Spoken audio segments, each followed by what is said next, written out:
आज આપણે સમૂહ 17 આપણે હવે બે સમૂહ બાકી છે આમાં, સમૂહ 17 અને સમૂહ 18. તો સમૂહ 17ના જે તત્વો છે એમના પ્રાપ્તિ સ્થાન, આજની આપણી ચર્ચા આટલી હશે 1 કલાકની. એની ઇલેક્ટ્રોન રચના, પરમાણુય અને આયનીય ત્રિજ્યા, આયનીકરણ એન્થાલ્પી, ઇલેક્ટ્રોન પ્રાપ્તિ એન્થાલ્પી, વિદ્યુતઋણતા, ભૌતિક ગુણધર્મો, રાસાયણિક ગુણધર્મમાં બેનો અભ્યાસ કરશું, ઓક્સિડેશન અવસ્થા અને રાસાયણિક પ્રતિક્રિયાત્મકતા વલણ. બસ આટલું આજ આપણે ચર્ચા કરશું સમૂહ 17ની. પછીની જે ચર્ચાઓ છે એ નેક્સ્ટ પીરિયડમાં, લગભગ અઢી પીરિયડ આપણો આ સમૂહ 17 ચાલશે. તો પહેલું પ્રાપ્તિ સ્થાન. પહેલાં શરૂઆતમાં થોડીક એની જનરલ ચર્ચા કરી લઈ કે સમૂહ 17ની અંદર ફ્લોરિન, હું સીધી સંજ્ઞા લખું છું, ફ્લોરિન, ક્લોરિન, બ્રોમિન, આયોડિન, એસ્ટેટાઇન અને એક બીજું ટેન્નેસિન TS, જેનો અભ્યાસ આપણે નહીં કરીએ. આપણા સમૂહ 17ના જે તત્વો છે એનું સૂત્ર ફૂલ કલિયા બહાર ઇનસે આતી હે. આ ટેન્નેસિન આપણે એમાં નથી લેતા. તો એમાં આ બધા તત્વો છે એ આપણને ક્યાંથી મળે, અને બીજું કે સમૂહ 17 છે એને હેલોજન સમૂહ તરીકે આપણે ઓળખી છે. આમાંનો આ બે શબ્દોથી બનેલો શબ્દ છે હેલોજન. હેલો એટલે ક્ષાર અને ઓઝન એટલે ઉત્પન્ન કરનાર. તો જે તત્વો ક્ષાર ઉત્પન્ન કરે છે એનું નામ હેલોજન, અને એ આપણો સમૂહ 17. નજીકનો જે નિષ્ક્રિય વાયુ છે એની નજીકમાં આવેલો સમૂહ છે, અને એના તત્વોમાં ફ્લોરિન, ક્લોરિન, બ્રોમિન, આયોડિન, એસ્ટેટાઇન અને ટેન્નેસિન, આ કુલ 6 તત્વો છે. 6 તત્વોમાંથી આપણે મુખ્ય અભ્યાસ થશે 4 તત્વનો, ફ્લોરિન, ક્લોરિન, બ્રોમિન અને આયોડિન. આ બંને જે તત્વો છે એસ્ટેટાઇન અને ટેન્નેસિન, આ બંને તત્વો રેડિયો સક્રિય છે. આ તત્વોનો અભ્યાસ આપણે કરવાનો થશે નહીં આ પાઠમાં. એટલે હવે આ જે સમૂહના તત્વો છે એ ક્યાંથી આપણને મળે, એના પ્રાપ્તિ સ્થાન. તો ફ્લોરિન અને ક્લોરિન, આનો વિપુલ જથ્થો પૃથ્વી ઉપરથી મળે છે, અને બ્રોમિન અને આયોડિન એ ઓછા પ્રમાણમાં પૃથ્વી ઉપર મળે. ફ્લોરિન, ક્લોરિનનું પ્રમાણ વધારે હોય, બ્રોમિન અને આયોડિનનું ઓછું પ્રમાણ હોય. એમાંનું જે આ ફ્લોરિન છે એ કેટલાક સંયોજનો સ્વરૂપે, દાખલા તરીકે ક્રાયોલાઇટ,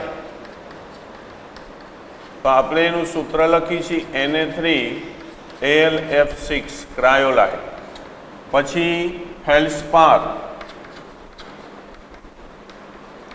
એનું સૂત્ર લખી છીએ CaF2, અને એક ફ્લોર એપેટાઇટ,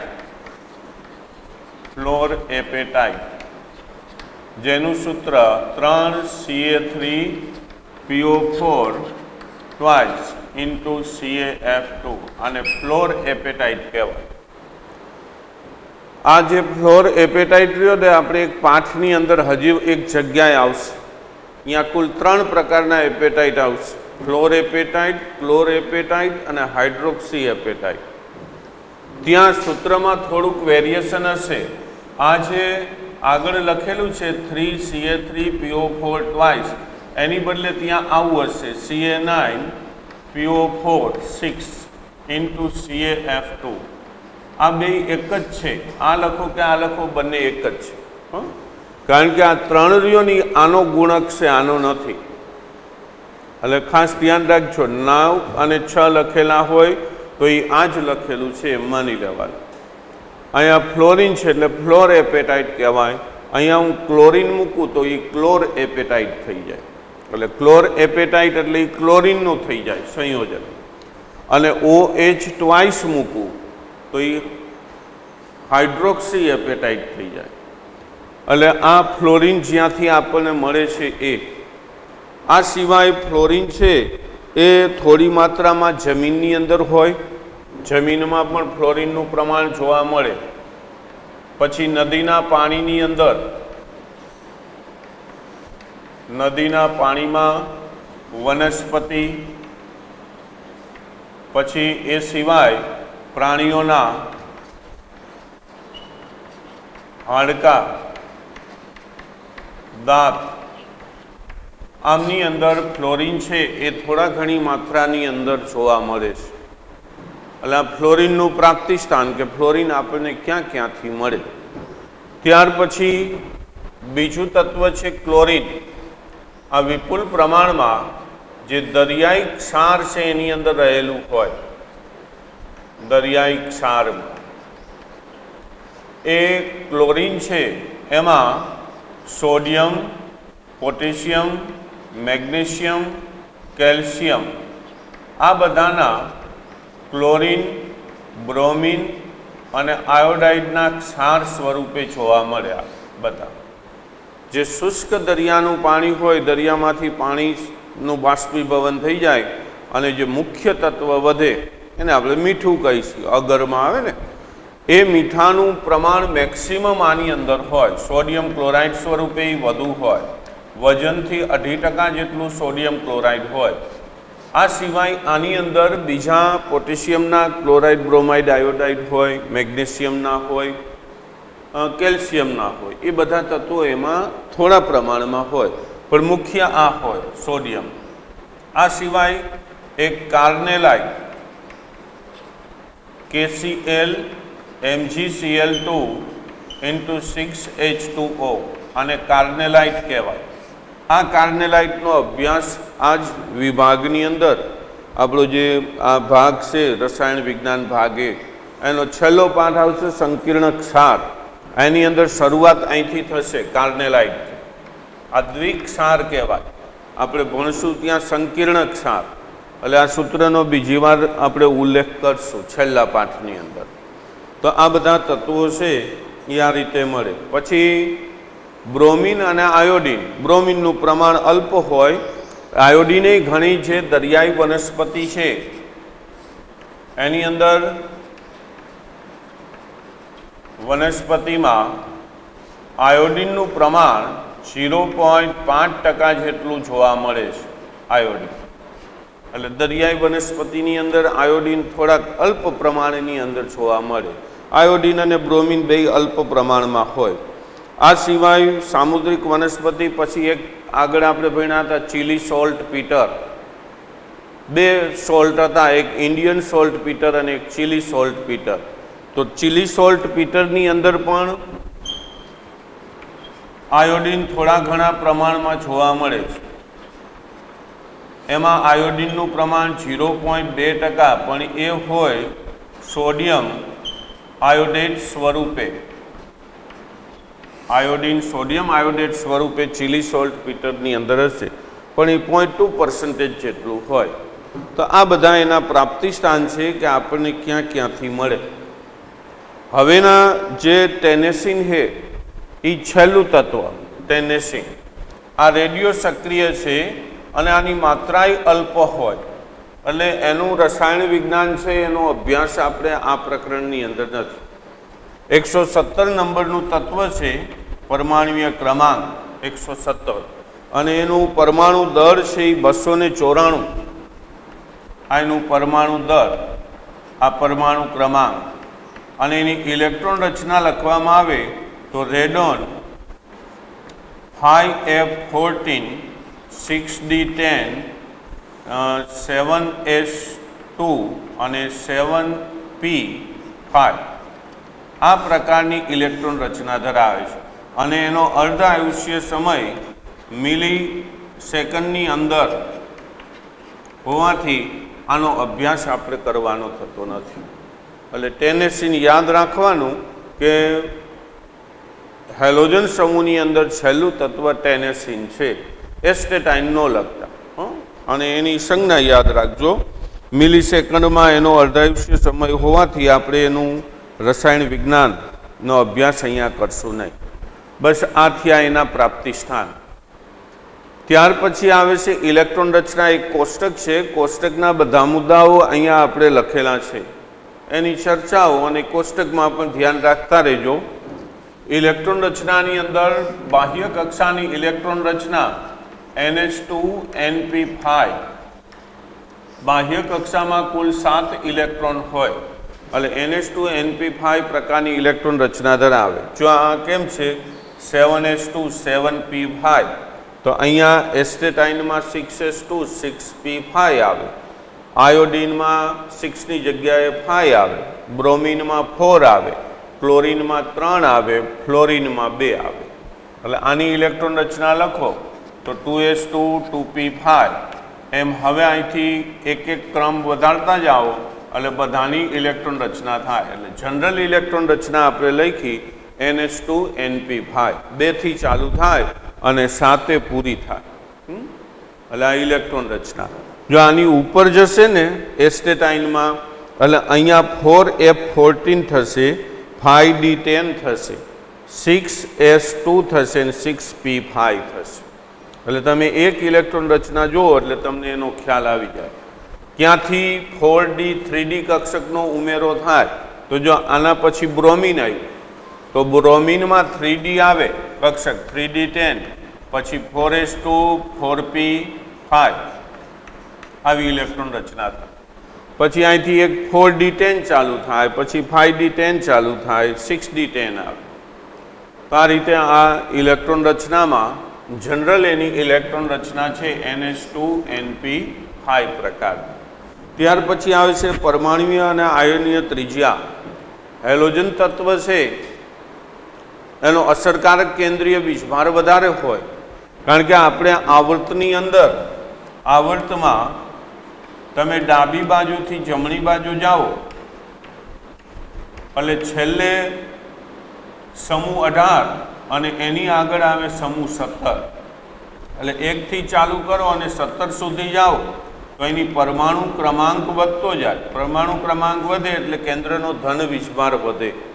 ધન વીજભાર વધે એટલે સમૂહ 17ના તત્વો એ કદની દ્રષ્ટિએ નાના હોય એટલે પરમાણુય અને આયનીય ત્રિજ્યા એના અનુવર્તી જે આવર્ત છે આવર્તો એના કરતા બધાના કદ છે એ નાના હોય.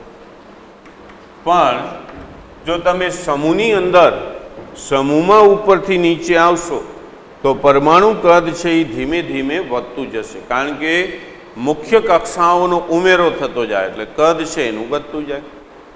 એટલે સમૂહ 17માં સમૂહમાં ઉપરથી નીચે આવતા પરમાણુ કદ અને પરમાણુય ત્રિજ્યા અને આયનીય ત્રિજ્યામાં વધારો થશે, કારણ કે કક્ષાઓ વધતી જાય છે. પણ આવર્તમાં એના અનુવર્તી આવર્ત કરતાં એનું પરમાણુય ત્રિજ્યા અને આયનીય ત્રિજ્યા નાની હોય. સૌથી નાના તત્વો સમૂહ 17 ના બને. ત્યાર પછી આવે છે આયનીકરણ એન્થાલ્પી. જનરલી આયનીકરણ એન્થાલ્પી આપણે એને એમ કહી કે જે તત્વ ઇલેક્ટ્રોન ગુમાવે, વાયુ સ્વરૂપ તત્વને ઇલેક્ટ્રોન ગુમાવવા માટે આપવી પડતી ઉર્જા એને આપણે આયનીકરણ એન્થાલ્પી કહીશું. પણ સમૂહ 17ના તત્વો છે એ સમૂહ 18ની નજીક છે એટલે આ ઇલેક્ટ્રોન ગુમાવવાનું વલણ સામાન્ય રીતે ધરાવતા નથી. એ શું કરે? ઇલેક્ટ્રોન મેળવવાની વૃત્તિ ધરાવે. એટલે આયનીકરણ એન્થાલ્પીનું મૂલ્ય સૌથી વધારે, કારણ કે એ ઇલેક્ટ્રોન ગુમાવશે નહીં, એના ઇલેક્ટ્રોનને દૂર કરવા કરતાં એ ઇલેક્ટ્રોન મેળવવાની વૃત્તિ ધરાવે. એટલે આયનીકરણ એન્થાલ્પીના મૂલ્યો છે એ સમૂહ 17ના સૌથી વધારે જોવા મળશે. એટલે ઇલેક્ટ્રોન ગુમાવતા નથી એટલે સમૂહમાં ઉપરથી નીચે જાય તો કદ છે એ શું થાય? વધતું જાય. એટલે બાહ્ય કક્ષાનો ઇલેક્ટ્રોન છે એ કેન્દ્રથી દૂર થતો જાય. આમ તમે સમૂહમાં ઉપરથી નીચે આવો તો કક્ષાઓ વધશે તો આ ઇલેક્ટ્રોન કેન્દ્રથી દૂર થતો જશે, તો એને દૂર કરવો સરળ બને.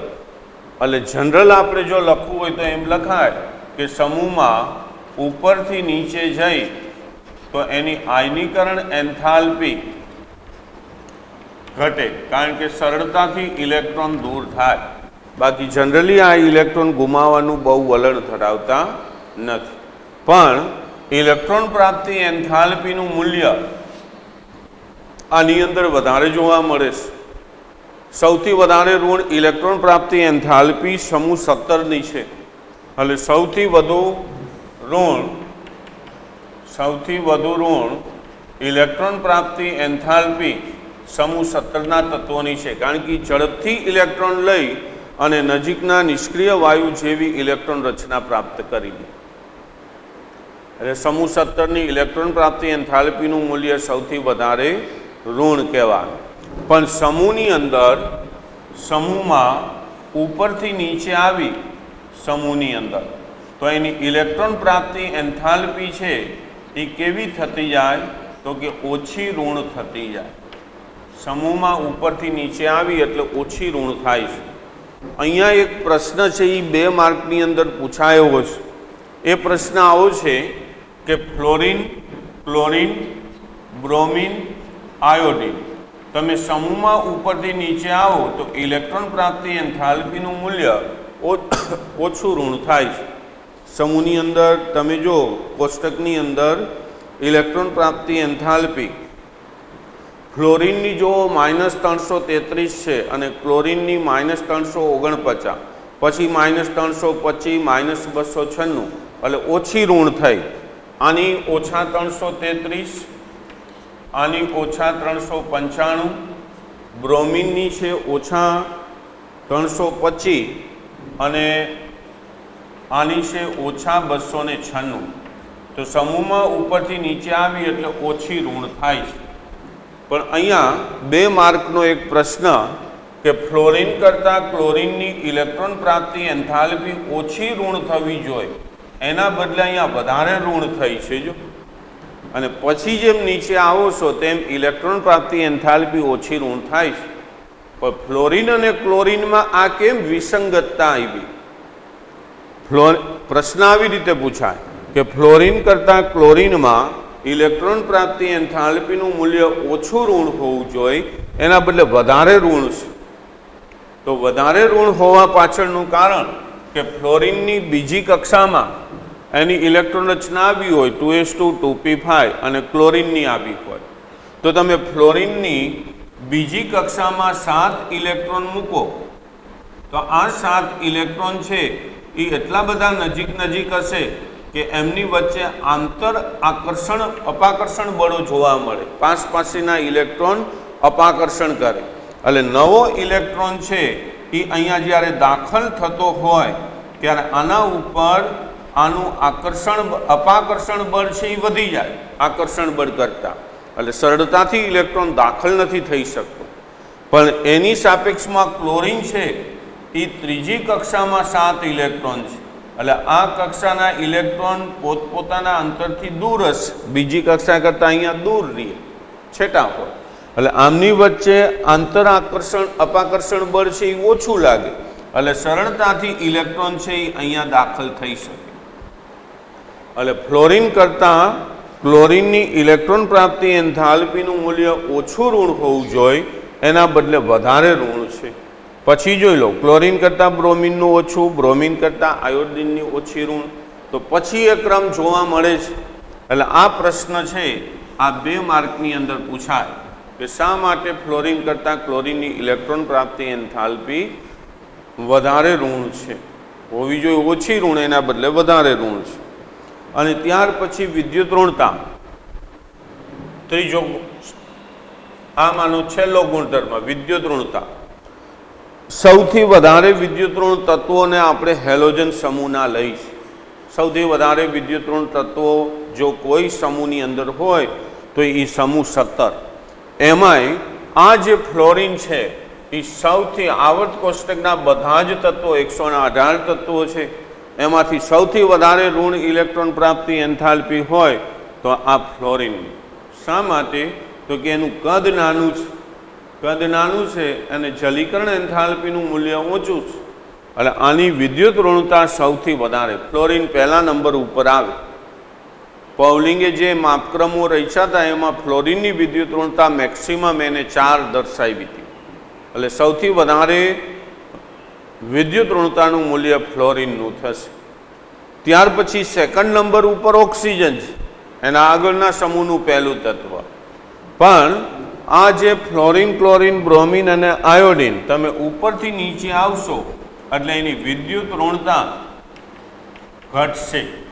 શા માટે ઘટે છે? તો કે સમૂહમાં ઉપરથી નીચે આવો એટલે એના કદ છે એ વધતા જાય. જેમ પરમાણુ કદ વધે એમ એની વિદ્યુત ઋણતા ઘટે. એટલે પરમાણુ કદ અને વિદ્યુત ઋણતા એકબીજાના વ્યસ્ત પ્રમાણમાં છે. એટલે તમે અહીંયા લખી શકો કે વિદ્યુત ઋણતા ચલે છે 1/, પરમાણુ કદ.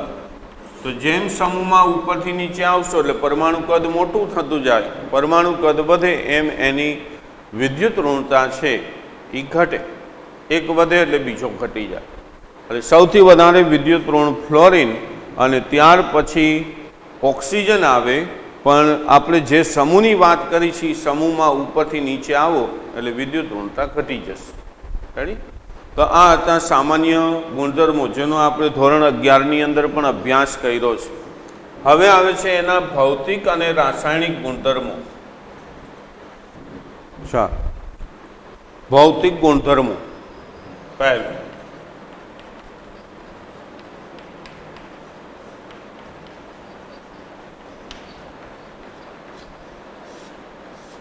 સમૂહ 17માં ફ્લોરિન, ક્લોરિન, બ્રોમિન, આયોડિન આ બધાના એક ધારું વિચલન જોવા મળે છે. ક્યાંય અનિયમિતતાઓ હોતી નથી. ટૂંકા પ્રશ્નમાં પૂછાય કે ફ્લોરિન અને ક્લોરિન આ બંને વાયુ સ્વરૂપ છે, ભૌતિક અવસ્થા એની વાયુ સ્વરૂપ. બ્રોમિન છે એ પ્રવાહી સ્વરૂપ છે અને જ્યારે આયોડિન છે એ ઘન સ્વરૂપ છે. આપણે એસ્ટેટાઇન અને ટેન્ડેસિનનો અભ્યાસ નથી. એટલે ભૌતિક અવસ્થા ફ્લોરિન, ક્લોરિન વાયુ સ્વરૂપ જોવા મળશે, બ્રોમિન પ્રવાહી સ્વરૂપ અને આયોડિન ઘન સ્વરૂપ. એટલે એ ત્રણેય એની ભૌતિક અવસ્થા થઈ.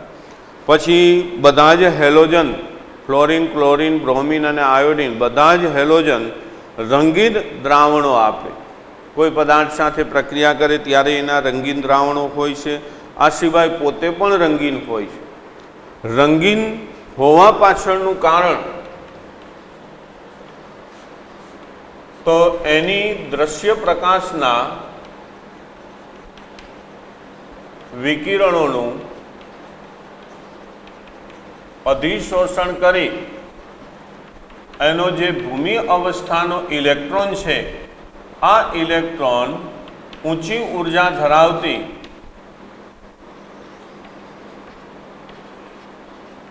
કક્ષકની અંદર એ સંક્રમણ કરે છે. તો આ જે ભૂમિ અવસ્થાનો ઇલેક્ટ્રોન છે એ શું કરે? દ્રશ્ય પ્રકાશના વિકિરણોનું અધિશોષણ કરે અને ઊંચી ઉર્જા ધરાવતી જે કક્ષકો છે એની અંદર એ સંક્રમણ કરે, ત્યાં જાય અને ત્યાંથી જ્યારે પોતાની ભૂમિ અવસ્થામાં પાછો આવતા હોય ત્યારે ચોક્કસ પ્રકારના વિકિરણો ઉત્સર્જિત કરે. એ વિકિરણો આપણી આંખમાં પ્રવેશે, ચોક્કસ તરંગ લંબાઈના. એટલે આપણને આ બધા છે એ રંગીન દેખાય. એમાંનો ફ્લોરિન F2 અને ક્લોરિન. ફ્લોરિન પીળા રંગનો હોય, જ્યારે ક્લોરિન છે એ લીલાશ પડતા પીળા રંગનો હોય. એટલે જોઈ લો, બેયના રંગ અલગ છે. આ પીળો જ હોય પણ એ લીલાશ પડતો પીળો હોય, જ્યારે ફ્લોરિન છે એ પીળા રંગનો હોય. અને બ્રોમિન છે Br2 એ લાલ રંગનો હોય, જ્યારે આયોડિન છે I2 એ જાંબલી રંગનો હોય. એટલે દરેક હેલોજન છે એના અણુ સ્વરૂપે ફ્લોરિન, ક્લોરિન, બ્રોમિન, આયોડિન આ સ્વરૂપે એ જુદા જુદા રંગીન જોવા મળે છે. અને એ રંગ હોવા પાછળનું કારણ એનું આ છે. યાદ રાખજો, નીચેનામાંથી કયા હેલોજનનો રંગ લાલ રંગનો છે? ટૂંકા પ્રશ્નમાં પૂછાય. અને જો કારણ પૂછાય તો કારણ તમને મેં શીખવાડ્યું એ પ્રમાણે કે કયા કયા તત્વો છે આ રંગીન જોવા મળે છે. તો દ્રશ્ય પ્રકાશના વિકિરણોનું અધિશોષણ કરે અને નીચી ઉર્જા અવસ્થામાંથી ઊંચી ઉર્જા અવસ્થામાં ઇલેક્ટ્રોનનું સંક્રમણ થાય. સંક્રમણ થશે એટલે શું થશે કે જુદી જુદી તરંગ લંબાઈના વિકિરણો ઉત્સર્જિત કરશે અને એ આપણી આંખમાં પ્રવેશે એટલે આપણને એ રંગીન દેખાય. એમાંના ફ્લોરિન અને ક્લોરિન આ બંને છે એ પાણીની અંદર દ્રાવ્ય છે. પાણીમાં દ્રાવ્ય થઈ અને એ એસિડને એ બનાવતા હોય, જ્યારે બ્રોમિન અને આયોડિન આ અલ્પ દ્રાવ્ય છે, ઓછા પ્રમાણમાં. પણ જો બ્રોમિન અને આયોડિનને કાર્બન ડાયસલ્ફાઇડ CH2 હોય, કાર્બન ટેટ્રાક્લોરાઇડ હોય કે બીજા દ્રાવણો, હાઇડ્રોકાર્બન દ્રાવણો, હાઇડ્રોકાર્બન જે કાર્બનિક સંયોજનો ધરાવતા અન્ય દ્રાવણો હોય તો એની અંદર આ બંને દ્રાવ્યો છે. પણ પાણીની અંદર એ કેવા છે? અલ્પ દ્રાવ્ય છે. તો આ થયા એના ભૌતિક ગુણધર્મો. અને ભૌતિક ગુણધર્મની અંદર 2 માર્કની અંદર પ્રશ્ન પૂછાય એવો એક પ્રશ્ન વિયોજન એન્થાલ્પી. ખાસ અહીંયા ધ્યાન રાખજો કે ફ્લોરિન એમાં F' આવા બંધ હોય, FF બંધ. એમ ક્લોરિનની અંદર Cl બંધ, બ્રોમિનની અંદર Br અને આયોડિનની અંદર I2 II આ રીતના બંધ હોય. આપણે અભ્યાસ કરીશું વિયોજન એન્થાલ્પીનો. તો વિયોજન એન્થાલ્પીના મૂલ્યમાં થોડીક અનિયમિતતાઓ છે. આ 2 માર્કની અંદર પ્રશ્ન પૂછાય. તમારા કોષ્ટકમાં છેલ્લેથી બીજામાં બધાની બંધ વિયોજન એન્થાલ્પી આપેલી છે. હું પૂર્ણાંક આંકડા જ લખું છું. ફ્લોરિનની કાંઈક 158 છે, ક્લોરિનની 242, બ્રોમિનની 192 અને આયોડિનની 151. હવે જોજો આની અંદર અનિયમિતતાઓ ક્યાં છે. આપણે વિયોજન એન્થાલ્પી માટે એવું જાણીએ છીએ, આનો જનરલ નિયમ એવો છે કે વિયોજન એન્થાલ્પી જેમ પરમાણુનું કદ મોટું હોય એમ વિયોજન એન્થાલ્પીનું મૂલ્ય, આનું મૂલ્ય ઓછું હોય. પરમાણુ કદ જેમ મોટો, પરમાણુ કદમાં મોટો એમ એની વિયોજન એન્થાલ્પી ઓછી. શા માટે? તો કે આ પરમાણુ છે એનું આ કેન્દ્ર, આ બીજો પરમાણુ એનું આ કેન્દ્ર. માની લો કે આ બ્રોમિન છે, આ પણ બ્રોમિન છે, બંને એકબીજા સાથે બંધથી આમ જોડાણ. હવે આ બંધને તોડવા માટે જે આપણે ઉર્જા આપશું એ એની એન્થાલ્પી બની જશે. એમ તમે બ્રોમિનથી નીચે આવો, આયોડિન કદમાં મોટો થાય એટલે આથી મોટો અણુ આમ થશે અહીંયા. તો એના જે કેન્દ્રને તમે જોડો તો એનો બંધ છે એ મોટો થાય, એટલે આની બંધ લંબાઈ વધારે મોટી થાય આયોડિનની. તો જેમ લંબાઈ વધારે એમ એને તોડવું સરળ. લાકડી હોય જેમ લાંબી એને તમે સરળતાથી તોડી શકો, નાનો કટકો હોય તો એને તોડી નથી શકાતો. તો એનો અર્થ એવો થયો કે ફ્લોરિનની અંદર પરમાણુ કદ નાનું છે એટલે એની બંધ લંબાઈ ટૂંકી થાય. તો આને તોડવું એ અઘરું છે. એટલે ફ્લોરિનની બંધ એન્થાલ્પી, વિયોજન એન્થાલ્પીનું મૂલ્ય સૌથી વધારે હોય, પછી જેમ નીચે આવો એમ વિયોજન એન્થાલ્પી ઘટે. છતાં ફ્લોરિન કરતાં ક્લોરિનની વિયોજન એન્થાલ્પીનું મૂલ્ય વધારે છે. આમ ઓછું હોવું જોઈએ, કારણ કે ક્લોરિન પરમાણુ કદ મોટું છે. કદમાં મોટો એટલે શું થાય કે એનો બંધ છે એનું વિયોજન ઝડપથી થાય. પછી જેમ તમે નીચે આવો એમ એની એન્થાલ્પી જોઈ લો, પછી ઘટે છે ક્રમશ. પણ અહીંયા એક અનિયમિતતા જોવા મળે છે. તમે અહીંયા જોઈ શકો, વિયોજન એન્થાલ્પીનો ક્રમ જોઈ શકો. Cl ની વધારે, એથી ઓછી Br અને એથી ઓછી આયોડિન. વિયોજન એન્થાલ્પીનો ક્રમ આ છે. પણ ફ્લોરિન છે એ અહીંયા બેસતો નથી આગળ. અહીંયા એની સૌથી વધારે હોવી જોઈએ પણ નથી. એના બદલે એ ક્યાં આવે છે? તો કે બ્રોમિન અને આયોડિનની વચ્ચે આવે છે. એટલે આની બેયની વચ્ચે આવે. તો કેમ ફ્લોરિનની અંદર આ અનિયમિતતાઓ જોવા મળી? વિયોજન એન્થાલ્પી શા માટે આવી જોવા મળે છે? તો એનું એક કારણ કે ફ્લોરિનની અંદર બાહ્ય કક્ષામાં 7 ઇલેક્ટ્રોન હોય. બીજા ફ્લોરિનના બાહ્ય કક્ષાના 7 ઇલેક્ટ્રોન, જો હવે ધ્યાન રાખજો, આ એને બંધ બનાવ્યું એટલે આપણે લખી છીએ F ડેશ F, આવી રીતે બંધ બની ગયો.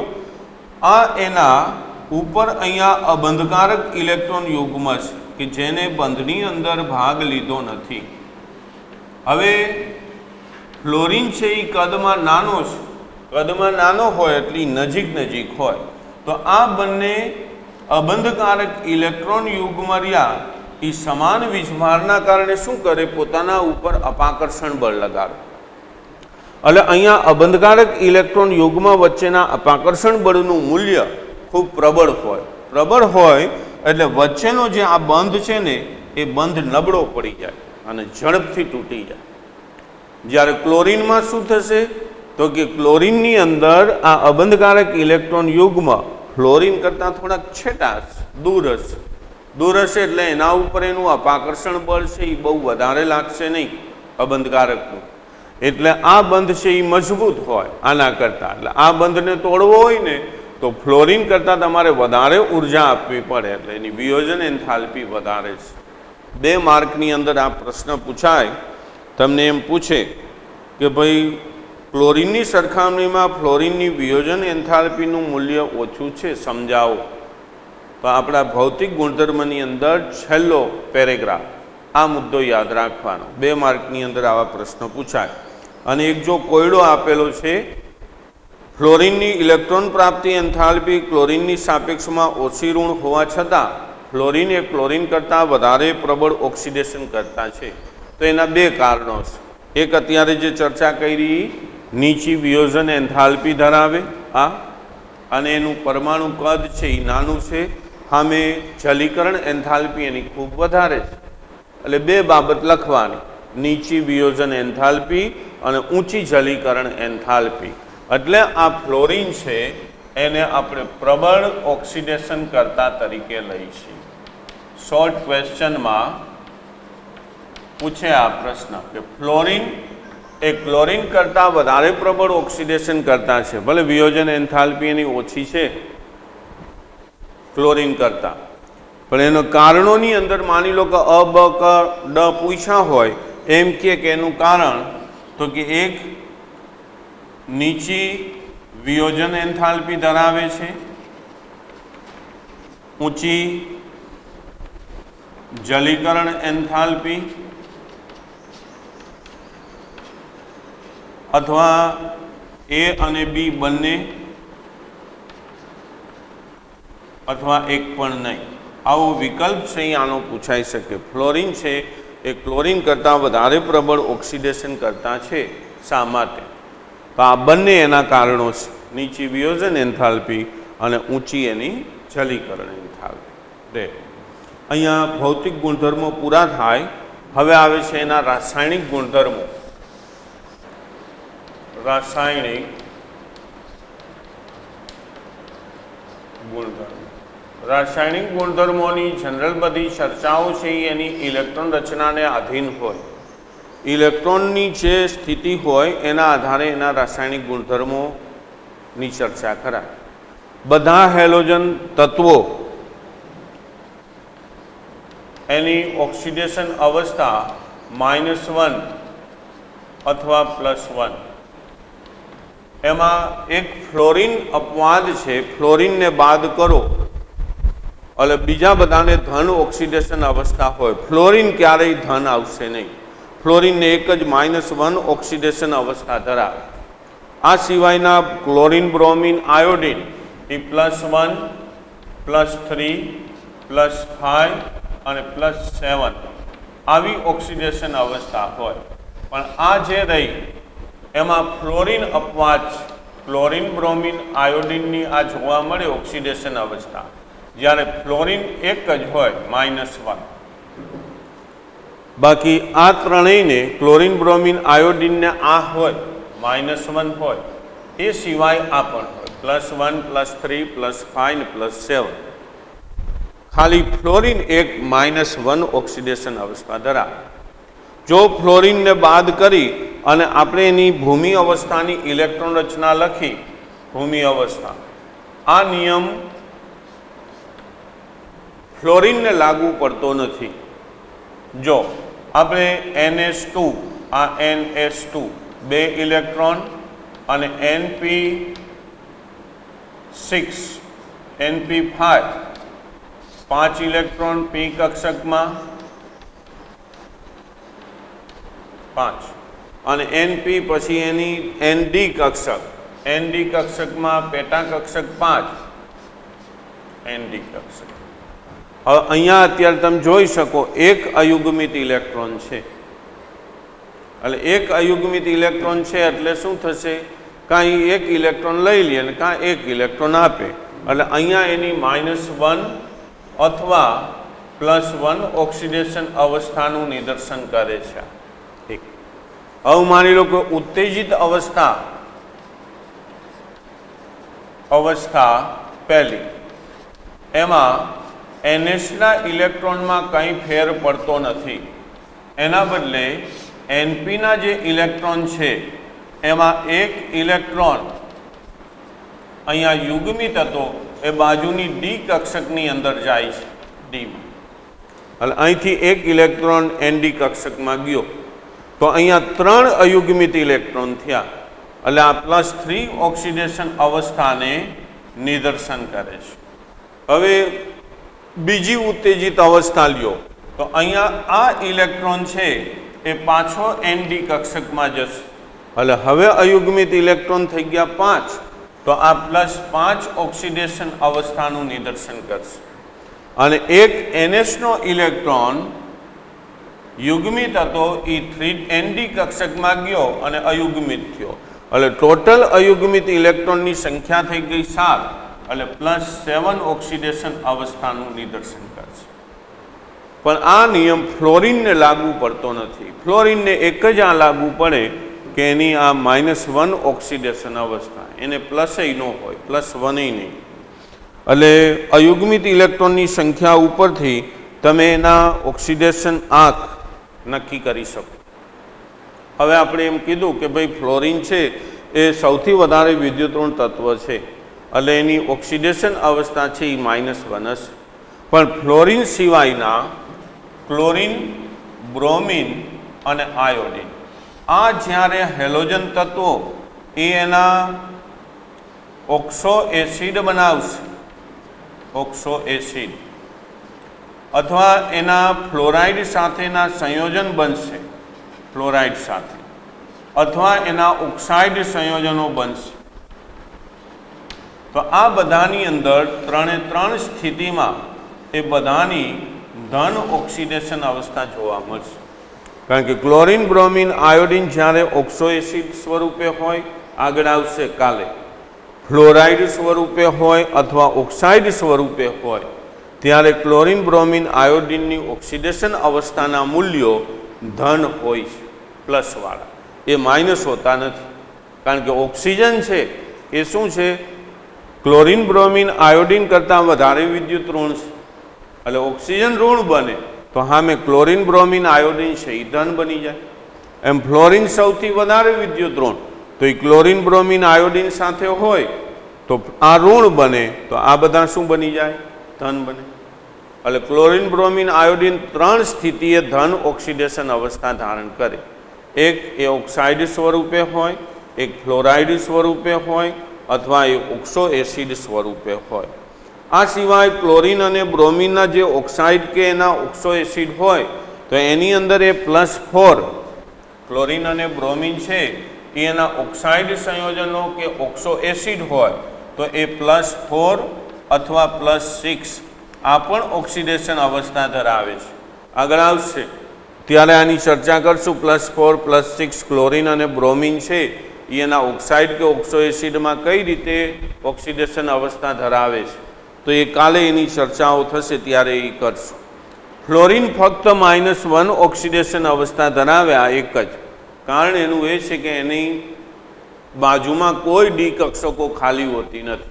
કારણ કે ફ્લોરિનની તમે ઇલેક્ટ્રોન રચના લખો તો 2s2 અને 2p5 લખો, તો આની પછી તો 3s આવે, 3p આવે અને પછી 3d કક્ષક આવે.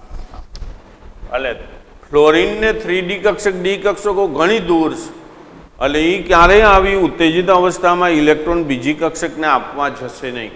એટલે ફ્લોરિન છે એ ફક્ત -1 ઓક્સિડેશન અવસ્થા જ ધરાવે, એથી વધારે ઓક્સિડેશન અવસ્થા પ્લસવાળી એની ક્યારેય હોશે નહીં.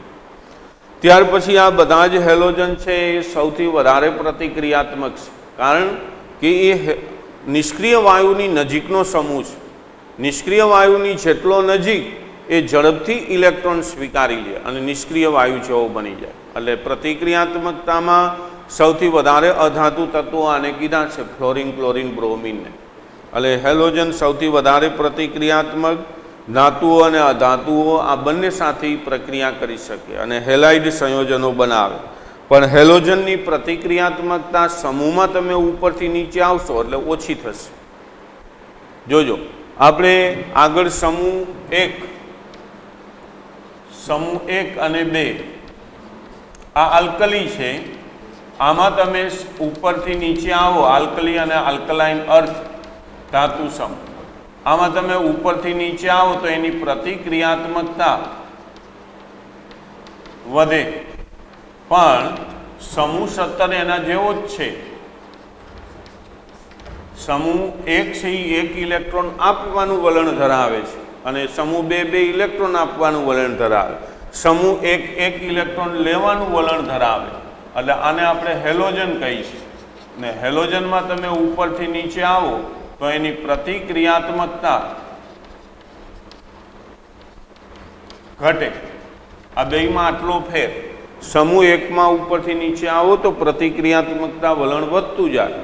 સમૂહ 17માં ઉપરથી નીચે આવો તો એનું પ્રતિક્રિયાત્મકતા વલણ ઘટતું જાય. ધોરણ 11ની અંદર આનો અભ્યાસ થયો હતો. એટલે આ ઘટ વધે છે, પહેલામાં ઘટે છે, કારણ કે હેલોજનને ઇલેક્ટ્રોન લેવાનો છે અને સમૂહ 1 અને 2 ને ઇલેક્ટ્રોન આપવાના છે. આપવા માટે જેમ કદ વધારે ને એમ સરળતાથી આપી દે, કારણ કે કેન્દ્રનું આકર્ષણ બળ ઓછું થતું જાય. જેમ અણુ કદમાં મોટો થાય એમ એનું આકર્ષણ બળ બાહ્ય કક્ષા ઉપર ઘટતું જાય કેન્દ્ર, એટલે આની પ્રતિક્રિયાત્મકતા વધે ને ઓલાની પ્રતિક્રિયાત્મકતા ઘટે. પછી ઇલેક્ટ્રોનને સહેલાઈથી સ્વીકારી શકવાનું વલણ હેલોજન સમૂહ ધરાવે છે. એમાં ફ્લોરિન છે એને સૌથી વધારે પ્રબળ ઓક્સિડેશન કરતા તરીકે લીધું છે. એટલે ફ્લોરિન સંયોજનો છે એ સૌથી વધારે પ્રબળ ઓક્સિડેશન કરતા સ્વરૂપે હોય, એટલે શું કરે કે દ્રાવણ હોય એના નીચેના હેલોજનના કે ઘન અવસ્થામાં હોય તો એમાંથી એનું વાયુ સ્વરૂપે, અણુ સ્વરૂપે એમાંથી છૂટા પાડે. એટલે એક ખાસ આ શોર્ટ ક્વેશ્ચનની અંદર પૂછાશે કે એક હેલોજન કે જે નીચી પરમાણુ ક્રમાંક ધરાવે છે એ ઊંચા પરમાણુ ક્રમાંક ધરાવતા દ્રાવણો હોય હેલોજનના કે એનું ઘન અવસ્થા હોય તો એમાંથી એનું ઓક્સિડેશન કરે. જોજો કેવી રીતે પૂછાય હમણાં તમને કહું. ફ્લોરિન, માની લો કે હેલોજનનું એક દ્રાવણ છે X-, આની સાથે પ્રક્રિયા થાય તો એમાંથી ફ્લોરાઇડ બને, F- બને અને આ હેલોજન છૂટો પડે.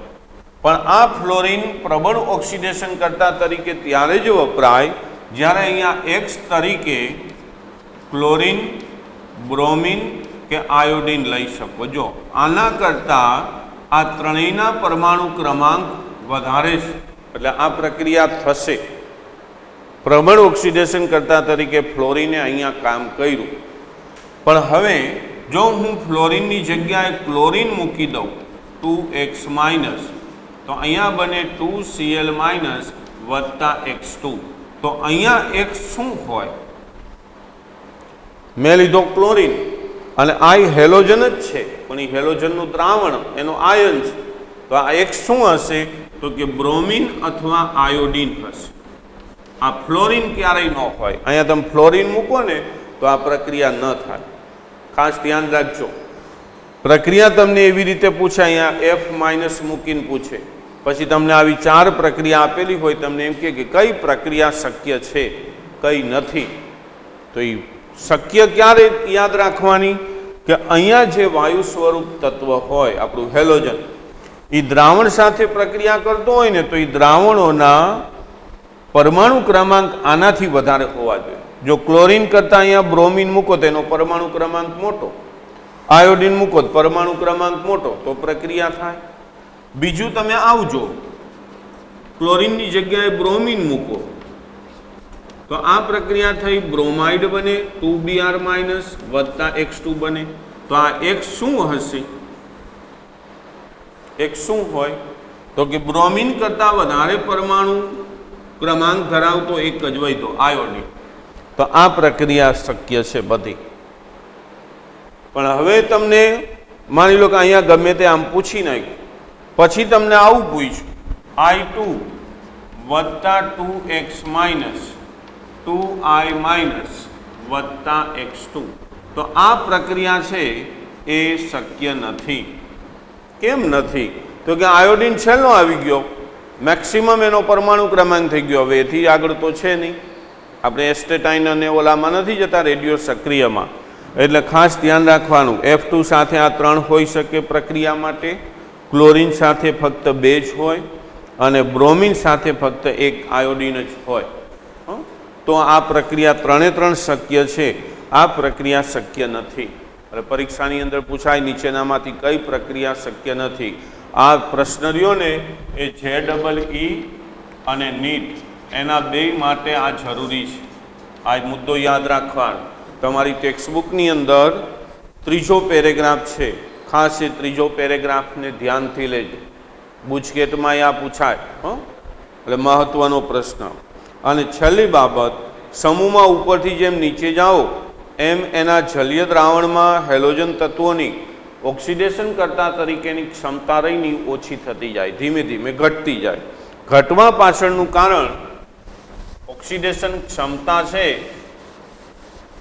એ ઘટે છે. શા માટે? તો એની પાછળનું કારણ એનો વિદ્યુત ધ્રુવ પોટેન્શિયલ છે. આ વિદ્યુત ધ્રુવ પોટેન્શિયલનો અભ્યાસ હવે આ પાઠ પૂરો થશે એના પછીના પાઠમાં, 3જા પાઠમાં થશે વિદ્યુત રસાયણમાં. એટલે ત્યાં આપણે એની ચર્ચા કરશું. માની લો કે આપણી પાસે વાયુ સ્વરૂપ હેલોજન છે અને તમે એનો બંધ તોડી નાખો X2નો, X' વાળો, તો તમારે વિયોજન એન્થાલ્પીની જરૂર પડે. તો વિયોજન એન્થાલ્પીના પરિણામે આમનો બંધ તોડ્યો એટલે 2 પરમાણુ અલગ થઈ ગયા. અહીંયા જો 1/2 મૂક્યા એટલે 2 ઉડી જાય, X વધ્યો. હવે આ X વાયુ સ્વરૂપ છે એ ઇલેક્ટ્રોન મેળવે એટલે એને ઇલેક્ટ્રોન પ્રાપ્તિ એન્થાલ્પી કહેવાય. અને ઇલેક્ટ્રોન મેળવીને ઋણાયન બનાવે છે. અને આની અંદર તમે પાણી નાખો, મીન્સ કે હાઇડ્રેશન એન્થાલ્પી ΔHYDH. તો હાઇડ્રેશન એન્થાલ્પીના પરિણામે આ બને એનું જલીય દ્રાવણ. આ જલીય દ્રાવણો છે એ અહીંયા મૂકેલા છે, જો આ રહ્યા એ છે. તો એ જલીય દ્રાવણો ધ્યાન રાખવાનું કે ભાઈ ક્લોરીન હોય તો સામે ક્લોરીનની બાજુમાં બ્રોમિન કે આયોડિન મૂકી શકાય એનું દ્રાવણ. અને છેલ્લી એક બાબત, શોર્ટ ક્વેશ્ચન જી નીટની અંદર પણ આ પરીક્ષામાં પ્રશ્ન પૂછાય 2-3 મિનિટ. હવે પછી ફ્લોરિનની અનિયમિત વર્તણૂક એના સમૂહમાં જે થાય છે એની ચર્ચાઓ આપણે નેક્સ્ટ પીરિયડમાં કરશું. તો હેલોજન તત્વોની સાપેક્ષ ઓક્સિડેશન કરતાની શક્તિ, આની આપણે ચર્ચા કરવી છે કે હેલોજનમાં જે ફ્લોરિન છે એ પાણીનું ઓક્સિજનની અંદર રૂપાંતર કરે, પાણી સાથે પ્રક્રિયા કરે અને ઓક્સિજન આપે. એટલે ફ્લોરિનની પાણી સાથે જે પ્રક્રિયા થાય છે, હમણાં કહું તમને કઈ રીતે આનો ટૂંકો પ્રશ્ન પૂછાય. તો એ H+ આપે, ફ્લોરાઇડ આયન આપે અને ઓક્સિજન છૂટો પાડે. સંતુલિત કરો એટલે આ રીતે થાય. આ ફ્લોરાઇડની પાણી સાથેની પ્રક્રિયા થઈ અને એને શું છૂટો પાડ્યો? તો કે ઓક્સિજન વાયુ છૂટો પાડ્યો. આ એક પ્રક્રિયા ફ્લોરિનની ઓક્સિડેશન કરતા તરીકે. હવે બીજા હેલોજન છે એ પાણી સાથે પ્રક્રિયા કરે ફ્લોરિન સિવાયના. ફ્લોરિન પ્રબળ ઓક્સિડેશન કરતા છે, પણ ફ્લોરિન સિવાયના જે હેલોજન છે, ક્લોરીન, બ્રોમિન અને આયોડિન, એ પાણી સાથે પ્રક્રિયા કરે તો હેલિક એસિડ અને હાઇપોહેલસ એસિડ આપે. એ ક્યારેય ઓક્સિજન આપતા નથી. એટલે X2ની આ X2 સ્વરૂપે હવે મેં લીધો છે ક્લોરીન, બ્રોમિન અને આયોડિન. જો ફ્લોરિન આમાં નથી, એ પાણી સાથે પ્રક્રિયા કરે એટલે HX બને. આપણે હાઇડ્રોક્લોરિક એસિડ બોલી છે તો આ હાઇડ્રોહેલસ એસિડ કહેવાય. આ હેલિક એસિડ અને એક બને HOX, આને બોલાય હાઇપોહેલસ એસિડ. જો અહીંયા માની લો કે Cl મૂકો, Cl2, તો અહીંયા બને HCl. તો આ બન્યો હેલિક એસિડ એટલે હાઇડ્રોક્લોરિક એસિડ, અને અહીંયા બન્યું HOCl હાઇપોક્લોરસ એસિડ. હેલસ એટલે ક્લોરસ એસિડ. પછી તમે અહીંયા Br2 મૂકો તો બ્રોમિક એસિડ હાઇપોબ્રોમસ એસિડ, અને આયોડિન મૂકો તો આયોડિક એસિડ, અને અહીંયા બને હાઇપોઆયોડસ એસિડ. જો કે આ બધાની ચર્ચાઓ આપણે આગળ કરવાની થશે, કાલ જ આવશે. હવે આયોડિન, આ જોજો બેયની પ્રક્રિયા અલગ થઈ. ફ્લોરિને પાણી સાથે પ્રક્રિયા કરી, ઓક્સિજન આપ્યો. ક્લોરિન, બ્રોમિન, આયોડિન છે એના પ્રક્રિયા કરી, H2O સાથે પ્રક્રિયા કરી, શું આપ્યું? હેલિક એસિડ અથવા હાઇપોહેલસ એસિડ. તો પછી ક્લોરિન છે કે બ્રોમિન છે એ એક ધ્યાન રાખવાનું. ત્યાર પછી આયોડિન I2, અહીંયા I2 નો લખતા હો, ક્લોરિન અથવા બ્રોમિન જ આવે, વત્તા H2O. આ પ્રક્રિયા શક્ય નથી. જો F2 એ પાણી સાથે પ્રક્રિયા કરી, ઓક્સિજન છૂટો પાડ્યો. X2 માં ક્લોરિન અને બ્રોમિન લીધા, પાણી સાથે પ્રક્રિયા કરી, હેલિક એસિડ અને હાઇપોહેલસ એસિડ આપ્યો. I2 ની પાણી સાથેની પ્રક્રિયા તો નથી થતી, પણ ઊંધી પ્રક્રિયા શક્ય છે. આ જે ફ્લોરિનની પ્રક્રિયા રહી એની ઊંધી પ્રક્રિયા આયોડિન આપે છે, એટલે આવી આપે. આયોડાઇડ આયન I- એ એસિડિક માધ્યમમાં H+ સાથે હવાની હાજરીમાં પ્રક્રિયા કરી અને આયોડિન અને પાણી બનાવે, અને પ્રક્રિયાને સંતુલિત કરો 4:2. જો આની ટોટલી વિરુદ્ધ પ્રક્રિયા થઈ, ઊંધી પ્રક્રિયા, એટલે આયોડિન પાણી સાથે પ્રક્રિયા આપશે નહીં. હવે માની લો શોર્ટ ક્વેશ્ચનમાં આમાંથી ઢગલાબંધ પ્રશ્નો પૂછાય. આ ભાઈ JEE, નીટ, ગુજકેટ અને ગુજરાત બોર્ડ ત્રણેયની અંદર પૂછાય એવો પ્રશ્ન આનો. ખાસ આને ટીક માર્ક કરજો ટેક્સ્ટ બુકમાં, અને એક આને ટીક માર્ક કરજો. આ પરીક્ષામાં પૂછાય એવા પ્રશ્નો છે. ફ્લોરિને પાણી સાથે પ્રક્રિયા કરી, ઓક્સિજન છૂટો પાડ્યો. ક્લોરિન અથવા બ્રોમિન એની પાણી સાથે પ્રક્રિયા થાય, હેલિક એસિડ અથવા હાઇપોહેલસ એસિડ બને. પછી ક્લોરિન મૂકો તો ક્લોરિક એસિડ બોલાય, હાઇડ્રોક્લોરિક એસિડ, હાઇપોક્લોરસ એસિડ બોલાય. બ્રોમિન મૂકો તો બ્રોમિક એસિડ બોલાય, હાઇપોબ્રોમસ એસિડ બોલાય. આયોડિન છે એ પાણી સાથે પ્રક્રિયા કરતો નથી, પણ રિવર્સ પ્રક્રિયા થાય. આયોડાઇડ આયન છે એનું એસિડિક માધ્યમમાં ઓક્સિજન સાથે પ્રક્રિયા કરાવો તો આયોડિન અને પાણી છૂટું પડે, એટલે ફ્લોરાઇડ સાથે ઊંધી પ્રક્રિયા થઈ. ફ્લોરાઇડ સાથે આ પ્રક્રિયાની સરખામણી કરો તો ઊંધી થશે. જો આ વસ્તુ અહીંયા છે અને આ વસ્તુ અહીંયા છે, એટલે ખાસ આના માટે આ યાદ રાખવાનું ને આ મુદ્દો યાદ રાખવાનો. હવે આ જે ફ્લોરિન તત્વ છે એ પોતાના જ આવર્તના બીજા, પોતાના જ સમૂહના બીજા જે તત્વો છે ક્લોરિન, બ્રોમિન, આયોડિન, આનાથી કેવી અનિયમિત વર્તણૂક ધરાવે છે આનો અભ્યાસ હવે કાલે કરશું. રેડી? તો કાલે આપણે ફ્લોરિનની અનિયમિત વર્તણૂક અને આ જે સમૂહના બધા તત્વો છે એ હાઇડ્રોજન પ્રત્યેની પ્રતિક્રિયાત્મકતા, ઓક્સિજન પ્રત્યેની, હેલોજન પોતાના જ સમૂહમાં પ્રક્રિયાઓ, આનો અભ્યાસ હવે કરશું. એ બધું કાલે રાખશું. અને કાલે ક્લોરિનની બનાવટ પણ, કે ક્લોરિનને કઈ રીતે પ્રયોગશાળામાં બનાવાય, ઔદ્યોગિક રીતે બનાવાય. રેડી? બસ અહીંયા આપણે આજ પૂરું કરી. હવે ઠાકોરજીને જમાડી દો બધા. ભૂખ લાગી છે ને?